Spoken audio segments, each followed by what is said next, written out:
Teenage Mutant Ninja Turtles. This is issue number 9 of the series that started in 2024, and this is a Mikey heavy issue. We start off with Mikey trying to save his brother Donnie. So in the last issue, Donnie turned himself in to the district attorney, and now Mikey's trying to get him back. And so he's breaking into the building where he believes Donnie's being held.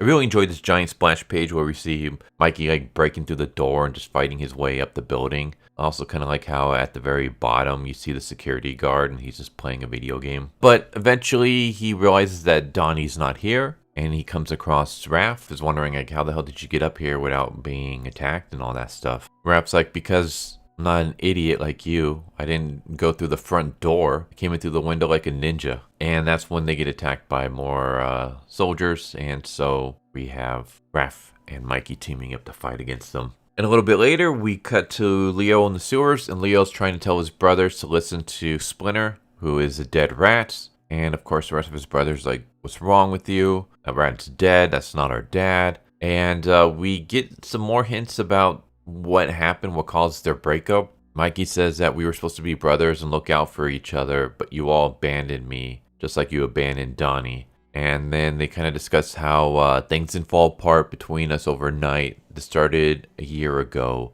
You all lit out of Northampton and left me behind. And Raph says that's not at all what happened. Leo says that you were the one who left after another of Raph's epic tantrums. And Raph blames Leo, saying that Leo was bossing them all around.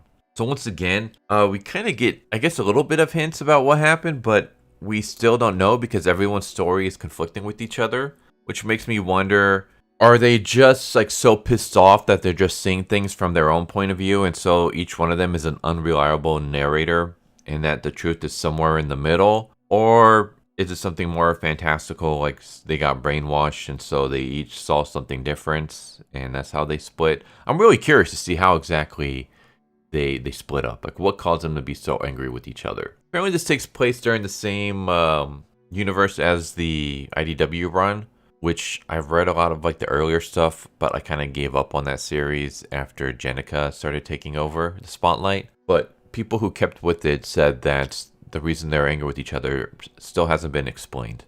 So I guess this is something that no one is aware of, and we're going to find out at some point. I'm really curious, because they keep bringing it up, but everyone keeps having different conflicting stories. And none of the stories make sense. As in, they don't make sense unless only one of them is right, because each one of them contradicts the other. So I'm kind of wondering like, what exactly is the truth. But Mikey bails out again, says he's going to go look for Donnie on his own. And Raph starts getting annoyed, but then he starts hearing crying. And that's when he realizes the crying is coming from the dead rat. And that Leo and Donnie are right. Splinter is there in spirit through the dead rat. And he's trying to communicate with them. So Raph finally takes a seat next to Leo and decides to listen in. We have some stuff with Donnie I'm going to be skipping. We have some stuff with April I'm going to be skipping. I want to focus more on just Mikey when it comes to this review. So we have Mikey, and he's in the sewers. He's sleeping on the subway, and some hooded figure shows up to him and warns him about the Metro Sharks and how the Metro Sharks are basically a game that go and attack people that are in the subways late at night. Notices that this homeless dude has a shirt from Mikey's television show in Japan. He's wondering where he got that shirt. And that's when the Metro Sharks attack, and Michelangelo just basically beats the crap out of them. We see him like pulling some moves with the nunchucks, and none of them know what they are. We do have this kind of funny scene where he's like, you guys never watch Bruce Lee? These are classic melee weapons.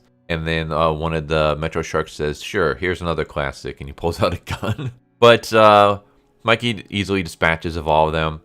I love this panel right here, or I should say the splash page, where he's singing his own theme song, yelling something out in Japanese while he's beating the crap out of the Metro Sharks, who it turns out are just humans wearing masks. So this kind of goes back to previous issues where D.A. Howe told everybody, like he gathered all the criminals and all the gangsters, and he says, I'll let you guys do what you want. Go cause destruction, go rob stores, go attack people. The only condition is I need you to wear a mask of a animal of some kind while you do so, because he wants to basically get the population of New York City really pissed off at mutants and thinking that mutants are the ones that are causing all this destruction.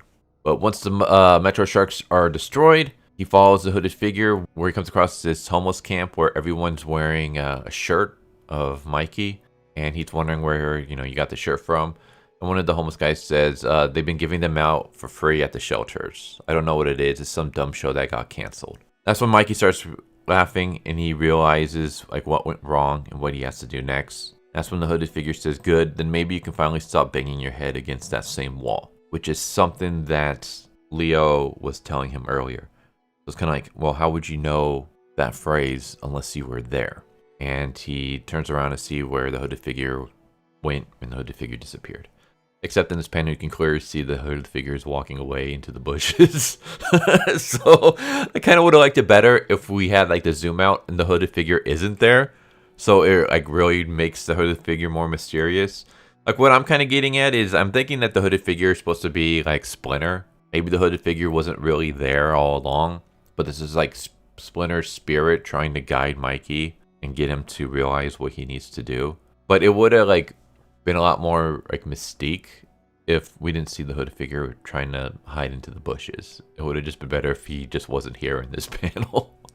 But Mikey goes and he just starts fighting his way through New York City again, just beating up all these people wearing animal masks. And then he decides to team up with his brother, and they decide to take on New York City once again. And there's a little bit more, but I don't want to spoil everything.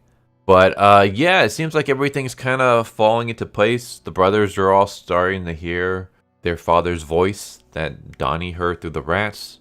Leo heard it in the last issue, and Mikey and Raph hear it in this issue. So they're finally starting to hear Splinter, starting to realize who they are and what they need to do. Still super curious about what exactly caused them to fight and lose themselves in the first place. The artwork is freaking beautiful. I mentioned it in the last issue. It was a new artist. I don't know if the new artist started the last issue or the issue before, but this artist is freaking amazing when it comes to the Turtles. Like, I love the designs. The coloring is really good. The fight scenes are awesome. Like, everything about the visuals in this series is really, really great. I freaking love it. The writing is really good too. I really enjoy the writing as well. Like, everything about this is just, I'm loving this series so much. And I'm really looking forward to see where they go and where they're taking this. I didn't really talk about April's story, but April is, doing her own thing. She's starting to, it's like maybe gaining some powers. Like we see her marching towards D.A. Howe, and we see like a bunch of, like an army of rats following her. Like everyone has their own little journey. It seems like the brothers are finally maybe starting to make peace with each other. Mikey does explain that despite the fact that they're working together, like, they're still fractured, and that it's going to take more for them to go back to what they once were. Yeah, this series has been freaking phenomenal. I love it, and I highly recommend checking it out if you haven't already. It's been a great run so far. But there you go, Teenage Mutant Ninja Turtles, issue number 9. I freaking recommend the hell out of this series. Go check it out. It's awesome, and I can't wait for the next issue. Hope you enjoyed the video. Hope to see you next time. Take care. Later. Thank you for watching my video. I hope you enjoyed it. If you didn't, I still want to thank you for watching it this far, and I hope the next one is more to your liking. With that said, thank you once again, and I hope you guys and gals have a good one. Later.